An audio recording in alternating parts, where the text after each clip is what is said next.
Alright, so we're doing a 48 by 48 concrete slab. Now the homeowner did all the forming here. He did the poly vapor barrier, he did the wire, he did the 2 rows of rebar around the edge. So pretty much all the prep except for the gravel work. It does have a pretty thick gravel base that's compacted really good. And we were just hired to come in here and do the labor as far as pouring and the finishing and the saw cutting. Now if you're a new watcher here, if you haven't subscribed to my videos yet or subscribed to my channel, please consider subscribing, especially if you like concrete videos. I come out with a couple a week. Plus you'll be entered into a drawing to win some new concrete gear, some of the same stuff that we wear on the job every single day. So please consider subscribing if you haven't yet, and you'll be entered into that drawing. Just put new subscriber in the comments. That's all you need to do, so I'll know. Now I'm going to kind of play this out in real time here, and the length of the video is mostly what it took us to get this poured. I did cut out a few of the dead spots when we weren't actually doing, a heck of a lot, like maybe just mixing up a truck or something like that. But you're going to get to kind of see the video the pour as it plays out here. And I'll explain a few things along the way about our techniques and the ways that we tackle, a little bit larger slabs than just a simple little garage slab. Each truck that you see has 10.5 yards of concrete on it. We're using 3,500 PSI with fiber mesh in it also, and the water reducer that we use on all our pours. We're also going to be using the DeWalt battery screed. You can kind of see that way in the background there. You'll get a really good idea of how well that works, especially with 2 guys behind it that can rake the concrete really good. And then I got the DeWalt self-leveling laser I'm using. That works good for us. We're setting our elevations. I'm just double checking everything. I got that grade stick right in my hand, and as I go around the perimeter, the homeowner set the forms to grade. He did a really good job with that. He got them really close, but I still like to check them as I go to make sure nothing moves. And then that's what we use also to set our levels in the middle of the slab. You'll see me making some pads, some what we call wet pads, and then we'll strike off from those. Now Harvey's got the chute. He's also pulling the wire. He's got what we call a wire puller in his right hand. He's pulling the wire as he go, getting all kinds of concrete up underneath the wire with all the rocks and the aggregate and the concrete. Even though we step right back on it, it doesn't push the wire back down to the bottom. Now if you think about this slab for a second, if it was going to crack, we saw cut all our slabs after we get done power troweling. So saw cutting them helps control the crack. It helps make it crack in the saw cut. So that really takes care of the shrinkage cracks. When a concrete slab cures, it shrinks just a little bit, and that causes stress on the concrete. So if something's holding back that stress, if it's holding back the movement, then the slab's going to want to crack. And that basically happens in most slabs and floors that I've ever been associated with. So we saw cut it, pretty close together. All slabs are a little bit different depending on their size, but we generally go for like 8 to 10 by 8 foot by 10 foot squares, or 10 foot by 10 foot, depending on the thickness of the slab. Now this slab's running between 5 and 8 inches thick, so you can space out your saw cuts a little bit more because it's a little thicker, but it's usually the stress, what's holding that slab back from shrinking and going to make it crack is a shrinkage crack. Now if it's the slab settling, think about this. If it's settling, then somewhere in that slab's going to want to move downward, right? So where is the wire mesh going to be of better use if the slab's going to settle? It's going to be of better use towards the bottom of the slab, not in the middle or towards the top. The wire towards the bottom third of the slab is going to help keep that slab together if it did want to settle. Now I'm pretty confident this one's not going to settle. The guy used a really good gravel here. It was compacted super hard. The concrete truck wasn't sinking at all. The concrete truck backing in on the gravel pad is a really good test as to how the compaction is. There isn't many other vehicles heavier than a concrete truck when it's fully loaded with 10.5 yards that a slab like this would ever see. Alright, so here I am. I'm using the self-leveling laser. I got the receiver on my grade stick. I got the grade stick height set to the top of the forms. And I'm making what I call a wet pad in there. And as I'm shooting these pads, I'm also giving my guys an idea if they're high or if they're low. Because we like to we'll dump out 10.5 yards at a time. If the slab's, 6-7 inches thick, the 10.5 yards is going to cover probably like 500 square feet. So not a huge area, it's at least not for us. And we want to just get it all dumped out so we can get our pad shot, our edges all magged, and then get ready to screed it. So that's kind of what we do for each truck, and we'll do basically one truck at a time. And as long as the second truck is getting his chutes on, getting mixed up and getting ready to go, so we can pull this one out, we can back that second one right in. We can move along pretty quick because it's not going to take us very long to screed this, as you'll see here in a second. It usually takes us longer to actually dump the truck out than it does to do anything else. It might take 4 to 5 minutes to actually dump the truck out after he gets mixed up. And then everything else after that is if I've got everything magged, all the edges magged in the pad shot, screeding and bow floating doesn't take very long at all. Some of the time involved, what I call slow time, is actually how slow the guy's running it out the chute.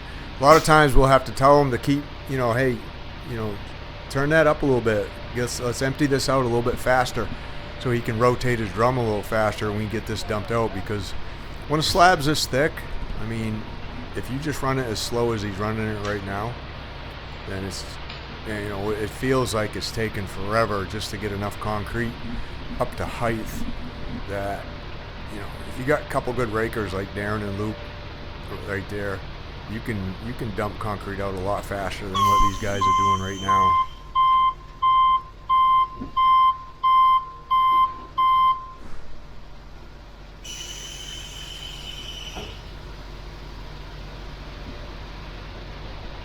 Now the pads I'm shooting, the screed board on the battery screed is 14 feet.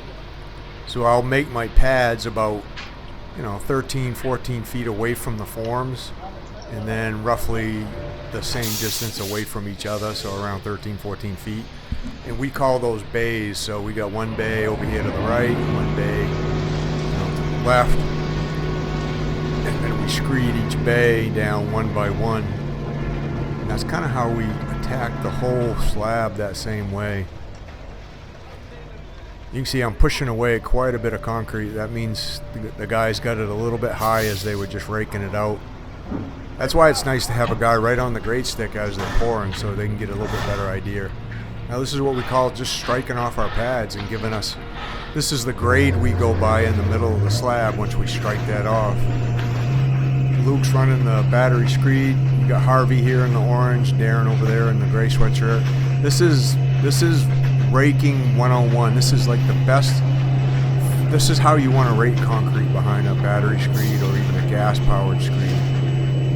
Like, it doesn't get any better raking than this right here. They're keeping it just a tiny bit high. They're not letting it get low, and they're not letting it build up behind the screed too much. There's all kinds of things that can affect the level of the slab, the flatness of the slab, if you don't do it right. And these guys really do it to perfection.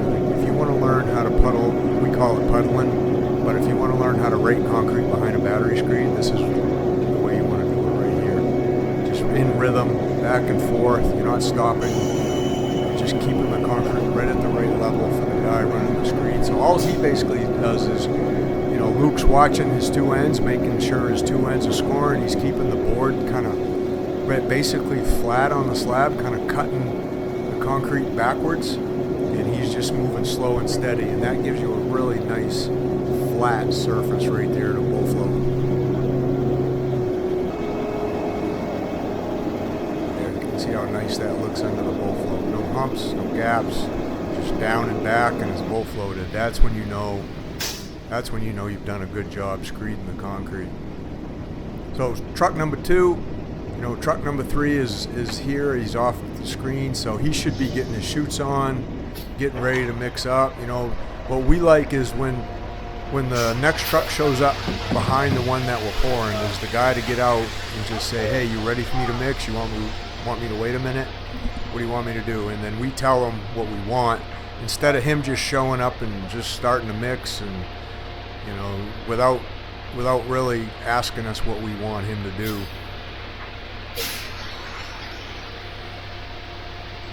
This is really a good sized garage slab. I mean, 48 by 48, that's almost, you know, you're almost at 2,500 square feet for a garage. Should be quite a bit of room in here to do a lot of stuff.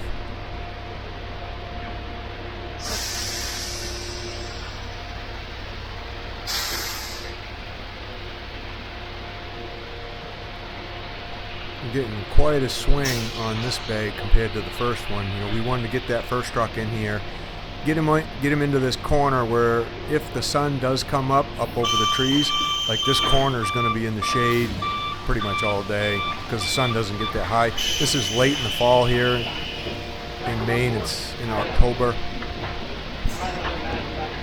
So we try to hit the part that's in the shade, going to be in the shade first if the sun does actually come up today. And the second part of this video will be us finishing, like us power troweling and getting some sawing. I'll have that on part 2. If you want to come back, you know, hit subscribe and you'll be notified when that video comes out. But there was quite a bit of power troweling to do today on this one, and then we was also fighting a lot of leaves. Like the leaves are falling off the trees pretty crazy this time of year. So I'll show you how we kind of dealt with all the leaves falling on the slab as we were power troweling too. Luckily the wind, there was no wind right here in this, you know, the couple hours early in the morning, so we didn't have to fight them too bad as we were pouring. Now there is a string on those forms. You see that string right on the top of the form, and that we use the string as a guide to make sure the form stays nice and straight. The homeowner pinned it with, he went out and bought these round metal pins. As you can see, they got holes through them, so you can run a nail through it, or you can run a screw through it to set the form to grade and hold them in place. Those work really good. He used some shims. He put some shims in behind some of his pins. That works pretty good for getting the form straight, and then you can screw it tight right to grade. He's got rough cut lumber here too, so those forms are really rugged.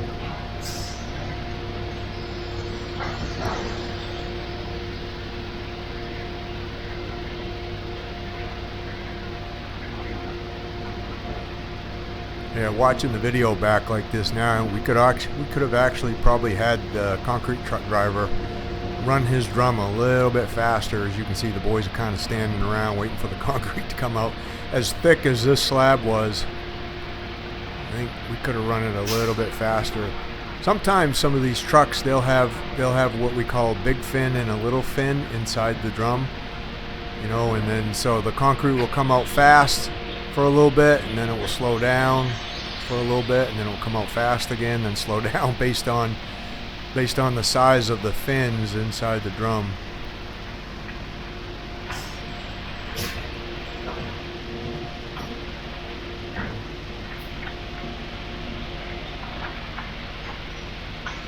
As Harvey and Luke are raking the concrete around, you know, their experience doing this for a long time each, they can get it really close even without me using the grade stick, you know, just based on their eye and kind of going by the top of the outside form. It does help a little bit when the guy mags the edges the way I'm magging it. That gives them a little bit more of an idea of what the level is. And then you'll see me in a minute. As soon as they get enough dumped out, I'll start checking the middle there with the grade stick and the receiver.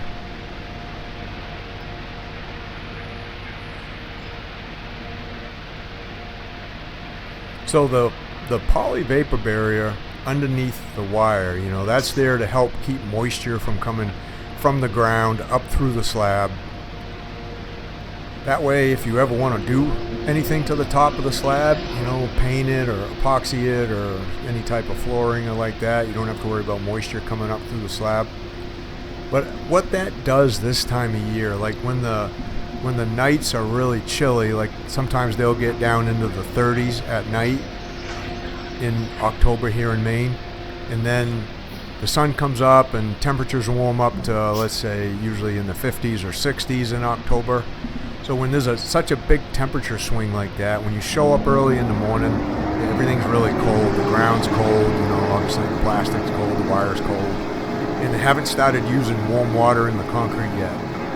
So what happens is, if you just pour out the concrete the way it shows up, and you don't add some type of accelerator to it, as the sun comes up, it starts heating the surface of the concrete up, and the surface starts curing up and drying up and tightening up. But the bottom there, down where the plastic is, doesn't, because it's so chilly and cold. So you get kind of a funny little thing going on where the surface is dry and it feels kind of firm to walk on, but the bottom of the concrete, the bottom half, the bottom third of the concrete still is really not set up at all. And that makes things really tough finishing. And it can add to some other, it can cause some other problems too, like blistering and delamination and stuff like that, if you don't really know how to finish it properly. So what we do to help combat that a little bit is to get that bottom to set up, is we'll add a little bit of accelerator to the concrete truck. That way at least the bottom is setting up, the bottom is getting firm as the top gets firm. Now it does speed up the set of the top too a little bit, but that's never usually an issue for us with all the experience we have doing this. It's the bottom not setting up that's really going to cause some problems. So you got to know how to deal with that. The tricky thing about Maine is, we'll be pouring outside in temperatures when it's 28 degrees, so it's below freezing. You got to learn how to deal with hot concrete in freezing temperatures. And then you got to learn how to deal with concrete when the temperature's 100 degrees in August, and then everything in between. So it's the whole spectrum of temperature changes, and finishing concrete in all those different temperatures, from below freezing to 100 degrees is a little bit different. We do get some ideal temperatures where it's 75 degrees and sunny, there's no wind. And then, that's basically ideal for finishing concrete. But we have very few of those days. It's usually somewhere in between the cold to chilly or really hot, humid type of weathers. And I don't know if there's too many other places in the United States where guys have to deal with finishing concrete like that. If there is, if you deal with the same kind of stuff we do, let me know down in the comments and what state you're in.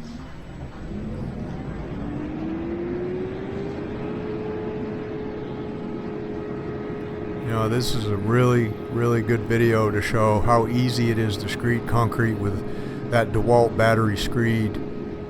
We've been using that all summer now, and I don't know, it works really good. We really like that. We like that 14-foot screed demon. That's from MBW, the board. You can fit multiple boards on this battery screed. There's all kinds of adapters to use, all different types of boards. But we really like that triangular one from MBW. That one works really good for us. And there I am with the bow floating again. Nice and flat and even.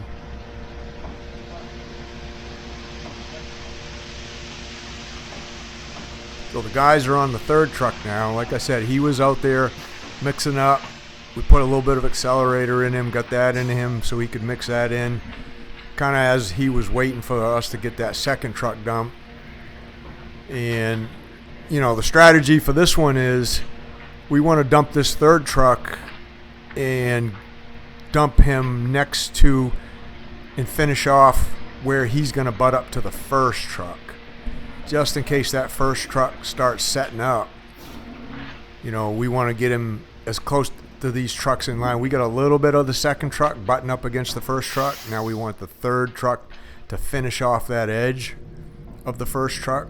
And there's reasons for that. Most of them are because of finishing, of power troweling and stuff like that. And I won't get too deep into it, but that's basically the reason we like to do stuff like that. And then the fourth truck will come back way over here to the right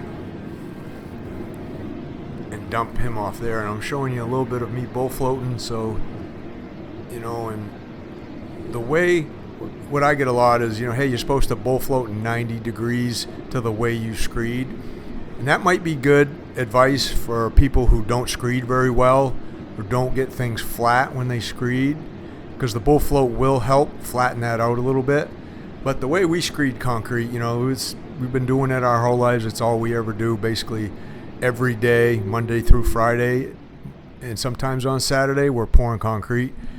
So we can get the concrete when we screed it really flat, so we don't have to go 90 degrees is what I'm saying. We can go either way, whichever way is kind of more convenient or is easier to get the bull floating done. And I don't really want to be in the guys' ways either as they're dumping out the concrete. Like, I don't want them waiting for me to bull float or have to worry about hitting them with the bull float handle. So I try to stay out of their way, and then we can get both things done at once. So you can see that first truck, they're going down the edge of the first truck here, and then they're going to move the truck afterwards and get on that other edge where they finished up the first truck, so we can get off that edge before it starts setting up and get what we call a cold joint. Basically, a cold joint is when the concrete sets up and it's pretty firm, and then you're pouring, you know, looser concrete against it like we're pouring out right now.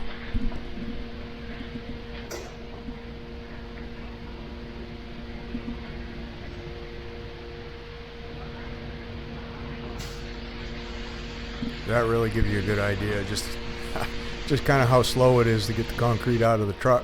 So third truck, 10.5 yards on him. There we are, finishing, coming down that edge. We're gonna have to adjust that concrete truck, maybe back him up or set him over.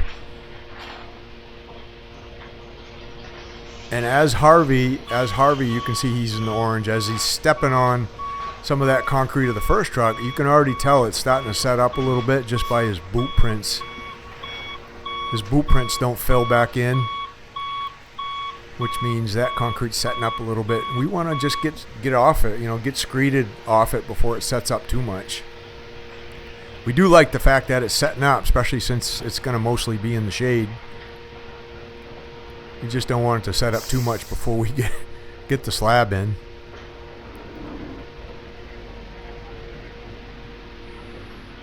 Now, in order to make this pour a little bit easier for us, so we didn't have to hire a pump truck, we pulled out that middle section of form. So we set 2 grade stakes on each side of the part we was pulling out, or each side of the form we were going to leave in, actually, to hold it really good in place, screwed it right to grade. So then all we need to do as we get this slab poured and we pull the truck ahead out of the slab, we can just take that 2x, set it back in there, screw it in place, put a couple pins in it, and then we're ready to pour right up against it. We don't have to, you know, we don't really have to do much as far as getting it ready. And that's, you know, when you got gravel this compacted, this hard, it's perfectly fine to do is back that thing right in. The only thing you really need to do is just keep an eye on the wire, so the tires, so the truck driver doesn't want to really be turning his tires without moving, because it will kind of shift the wire a little bit. So as long as he's moving and turning his tires at the same side, doesn't usually bother the wire very much. Yeah, you can see we adjusted that truck a little bit. He's almost out. We'll empty him out right on that side since he's right there. And the fourth truck, you can see him off to the right. He's mixing up, getting ready. And it's just basically a parade of trucks with everybody on the same page. The homeowner standing in the back, his wires was hanging down a little bit low, his telephone wire and his power wire, so he's just he's got a stick there. He's kind of making sure his telephone wire doesn't get caught up in the top of the concrete truck and get that pulled off. I've seen that happen before.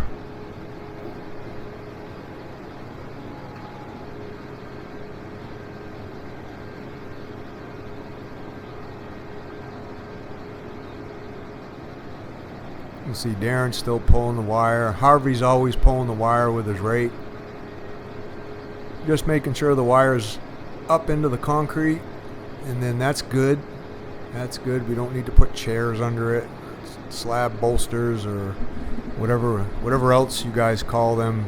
You know, it works perfectly fine the way we're doing it. At least it always has for us.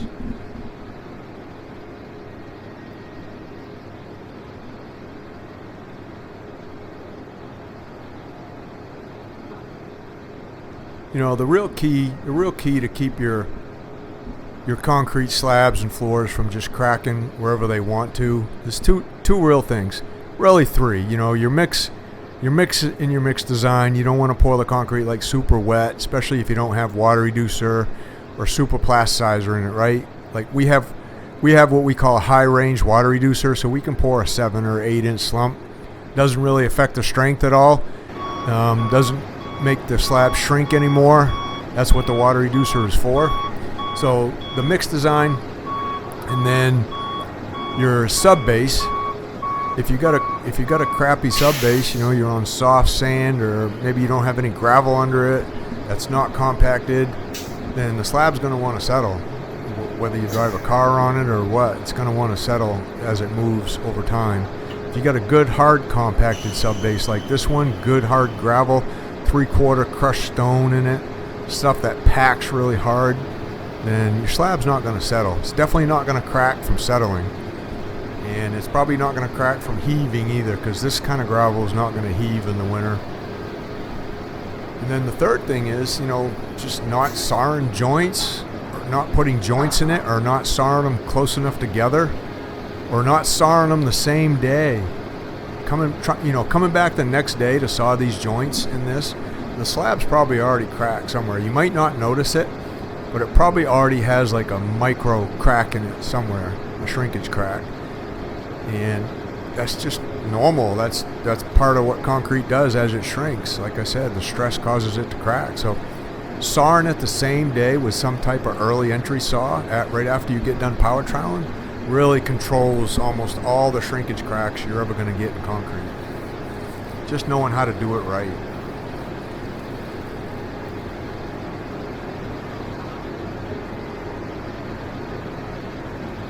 I didn't time this, obviously.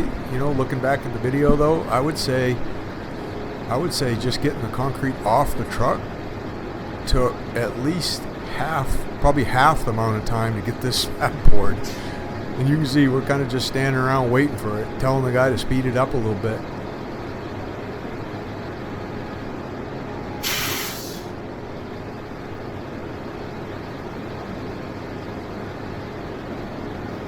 Alright, so he's out.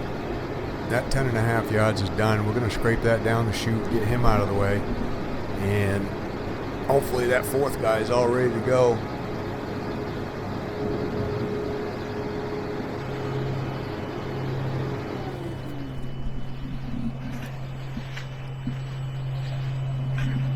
That was kind of my job, making sure the next truck was ready to go and understood where we wanted him in the slab and what we were doing and why we were doing it that way. And then he's got a little bit better picture of what's going on. Luke's kind of taking over doing the power screed. Sometimes it's easier just to have one guy do one thing, you know, when you do a slab like this, bigger slab, and then everything's done the same way. And usually you get better results that way versus everybody jumping on the power screed, you know, one guy doing this bay, one guy doing this bay, another guy grabbing it and going over there and doing that bay. Everybody might do it a little bit differently, you know. So basically Luke, I don't know if he did the whole thing. We'll get through most of the pouring here, at least. But I think he did a lot of it.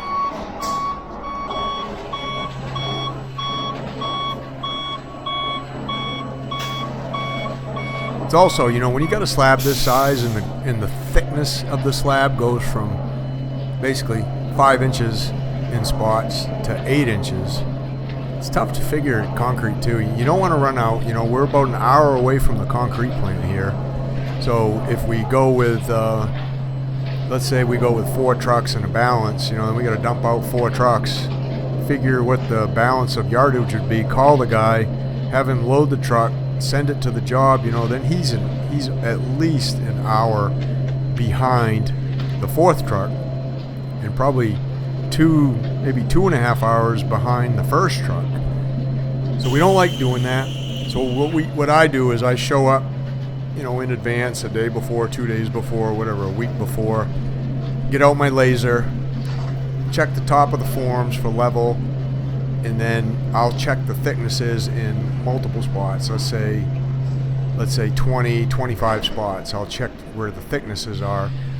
And a lot of times I'll have a can of orange spray paint, and I'll spray the thickness of the slab in that area where I check it. So I might have an 8, you know, for 8 inches. I might have a 7 for 7 inches thick, and then a 6, and then another 8, and then a 5 over here. And then once I have all those thicknesses sprayed on the poly, on the plastic, then I can go back in and I can try to get an average of a certain section. Like I might break the slab into 4 sections or quarters and figure the average thickness in that quarter and how many yards it's going to take for this quarter.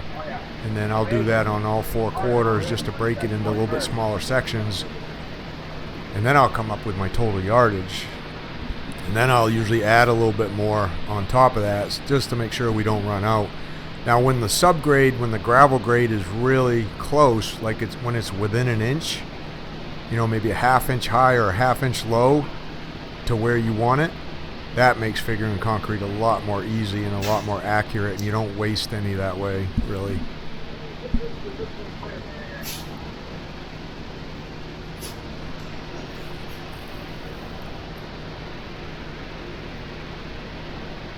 Well, Harvey's running the chute on this one. He's got the wire puller in his hand. See him yanking that wire up as he's holding the chute, moving the chute back and forth. The wire puller is in his right hand. And then if they need to, occasionally, you know, Darren and Luke will just use the corner of the rake, pull up the wire here and there if Harvey misses a spot, but Harvey's usually pretty good at it.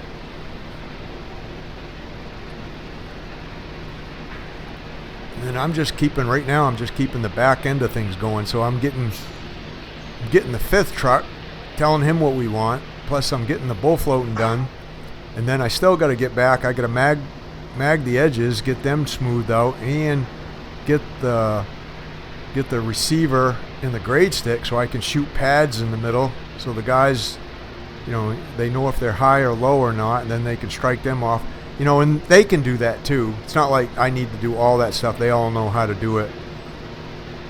But we're just trying to keep things flowing as a team. The way, you know, on bigger slabs, you just try to keep things flowing. If you've been doing one thing for most of the pour, then you try to continue to do that one thing, and it just keeps everybody on the same page. What we found, I used to do slabs like a lot bigger than this, like 10,000 square feet, 15,000 square feet.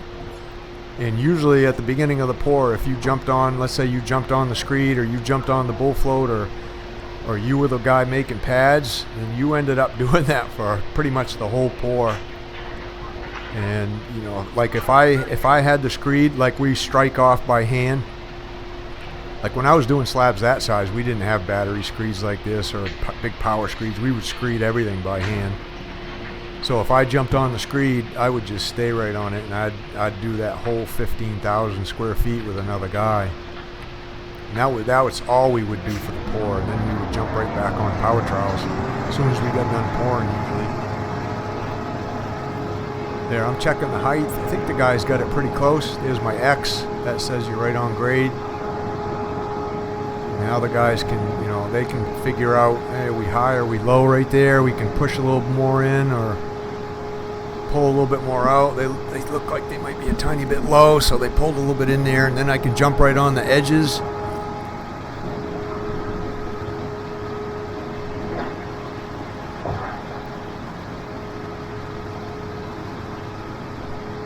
So if we can, when we dump these trucks, when you have multiple trucks, we try dumping off, I guess kind of like painting, like you want to keep a wet edge. We try to dump off the edge of the previous truck if we can.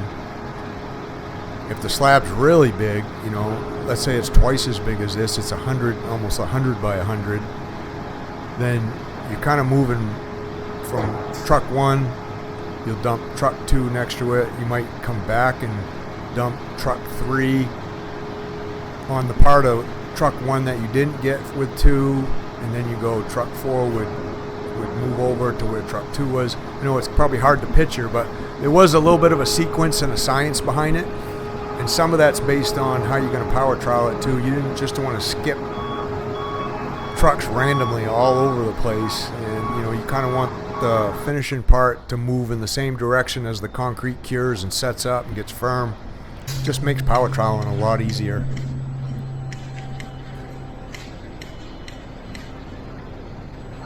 But here's another good look at them guys raking the concrete behind the screed, and you know, he's still on the 3rd truck, even though we just dumped the 4th truck. We're coming off that 3rd truck, and you could feel it. You could feel it with your boots starting to set up a little bit. That's another thing we like about this power screed, is it's got some really good vibration. So when the concrete does start to set up a little bit, it can still what we call break it down and get it screeded without having to jump back to doing it by hand.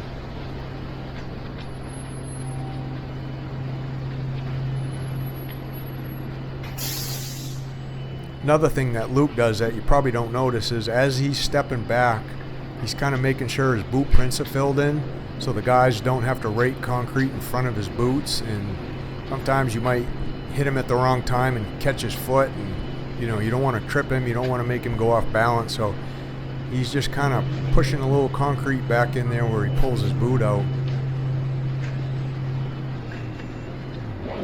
Now I'm getting that form on. I got it set in place. I got my screw gun there, and I'm going to get it screwed and all tightened up. We'll rerun the string, make sure it's nice and straight, and then I'll double check it with the laser. And that's as simple as that is. That saved, just being able to back him in there saved, you know, for us, about $1,300 for a dangle pump truck. Actually, it saved the homeowner, I guess, $1,300 just pulling that one form, making it that easy. And dumping things out of the chute like that, we call tailgating it. I mean, that's not that hard, really. You saw. We were kind of standing around waiting for the concrete to come out of the chute.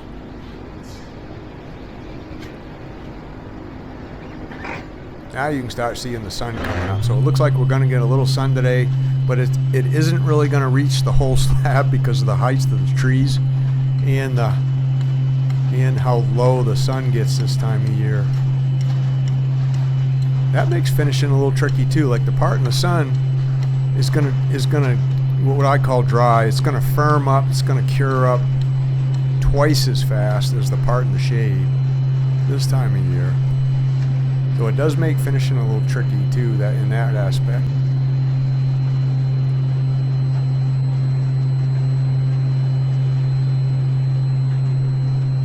Now I'm going to have a couple other videos pop up here at the end of this video, so make sure if you want to learn how to do this, you know, you can. I got a link down in the description of the video for the Concrete Underground. That's where I have all my training videos. You want to learn how to do what we do. There's all kinds of training videos in there, including even epoxy coatings on a floor like this. I'll teach you how to do those. And then remember, if you're new, then hit subscribe, and you'll be entered into a drawing for some gear, some sweatshirts, t-shirts, whatever, the same stuff that we wear. Just put new subscriber in the comments. And then part 2 of this will be us power troweling. So I videoed quite a bit of the power troweling part. I'll talk to you a little bit about that, and then the saw cutting at the end. I'll show you how we green cut concrete slabs like this, and you'll get to see the spacing on it and stuff like that. So make sure you check out another video here and hit the subscribe button. We'll see you on part 2.